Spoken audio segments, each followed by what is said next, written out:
ईआरसीबी को लेकर श्रम शक्ति भवन में बैठक का आयोजन हुआ। ईआरसीबी परियोजना को लेकर एमओयू भी साइन हो गया है। राजस्थान और मध्य प्रदेश के बीच में एमओयू साइन हुआ है, जिसमें केंद्रीय जल शक्ति मंत्री गजेंद्र सिंह शेखावत, राजस्थान के मुख्यमंत्री भजनलाल शर्मा, मध्य प्रदेश के मुख्यमंत्री डॉक्टर मोहन यादव मौजूद रहे।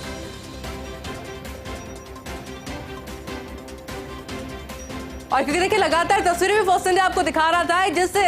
ऐतिहासिक पल का इंतजार किया जा रहा था। ईआरसीबी एक बड़ा मुद्दा जिसको लेकर इंतजार था और ऐसे में बैठक हुई, बैठक संपन्न हुई और उसके बाद में खुशखबरी सामने आई और उसके बाद में एमओयू साइन किया गया। जो तस्वीरें इस वक्त आप देख रहे हैं ये उसी वक्त की तस्वीरें हैं जब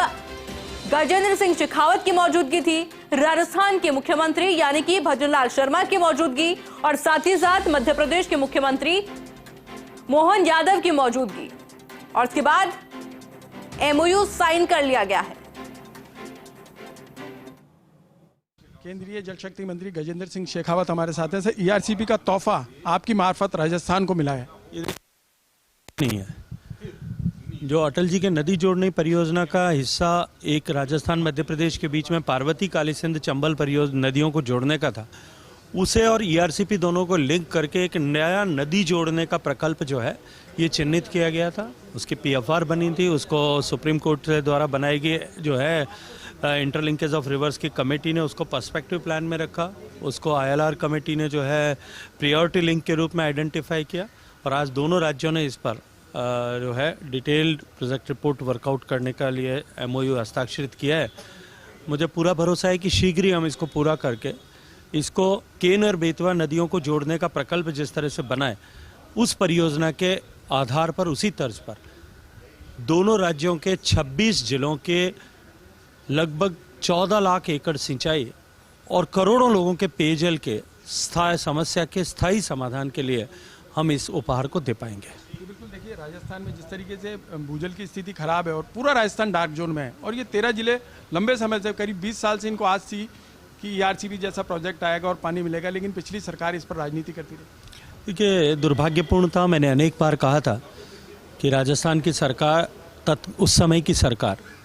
जो गहलोत साहब के नेतृत्व में काम कर रही थी, वो अपने राजनीतिक लाभ के लिए, अपनी महत्वाकांक्षा की पूर्ति के लिए 13 जिलों के प्यासे कंठों पर राजनीति कर रही थी, प्यासी धरती पर राजनीति कर रही थी। जो मैंने कहा था कि ये राजनीतिक क्षेत्र में काम करने वाले कार्यकर्ता के लिए पाप के जैसा है। पाप की सजा उनको प्रदेश की जनता ने दी जब प्रदेश की जनता ने उनके इस राजनीतिक हथकंडे को, इस षड्यंत्र को पहचाना और इसकी सजा देते हुए उनको सत्ता से बाहर किया। भारतीय जनता पार्टी की भजनलाल जी के नेतृत्व में सरकार बनी है और सरकार बनने के साथ ही भारतीय जनता पार्टी के दोनों राज्यों की सरकारें, जो दोनों डबल इंजन की सरकारें हैं, उन्होंने न केवल समझौता पत्र पर हस्ताक्षर किया, अपितु इस योजना को आगे बढ़ाने में अपनी रुचि भी दिखाई है। और मुझे पूरा भरोसा है कि इन दोनों ही राज्यों के इन सूखे क्षेत्र, मध्य प्रदेश का भी मालवा और चंबल का क्षेत्र, ये जो 13 जिले हैं, निमाड़ से लेकर के शिवपुरी से लेकर के उज्जैन तक के, इन 13 ही जिलों में मध्य प्रदेश में और दौसा, करौली, भरतपुर, सवाई माधोपुर, इन 13 जिले, अलवर, इन 13 जिले राजस्थान के, इन दोनों के लोगों के किसानों की तकदीर बदलेगी, किसानों की आमदनी बढ़ेगी, किसानों को सिंचाई की सुविधा मिलने के कारण से उनके घर खुशहाल होंगे, खेत खलिहान खुशहाल होंगे और साथ ही माता और बहनों को पीने के पानी के संकट से, उस चुनौती से स्थायी समाधान मिलेगा। तो ये थे गजेंद्र सिंह शेखावत, जिन्होंने साफ तौर पर कहा कि राजस्थान और मध्य प्रदेश के 13 जिलों के लिए ये संजीवनी का काम करेगी। देखिए पर्यटन का उद्योग तो बढ़ेगा ही, साथ ही उन करोड़ों सूखे कंठों को अब पानी मिल पाएगा जो बरसों से आस लगाए बैठे थे कि भूजल स्तर बढ़ेगा और हमें पानी मिलेगा। कैमरामैन तीरथ के साथ Vinod Singh Chauhan, first India news, Delhi.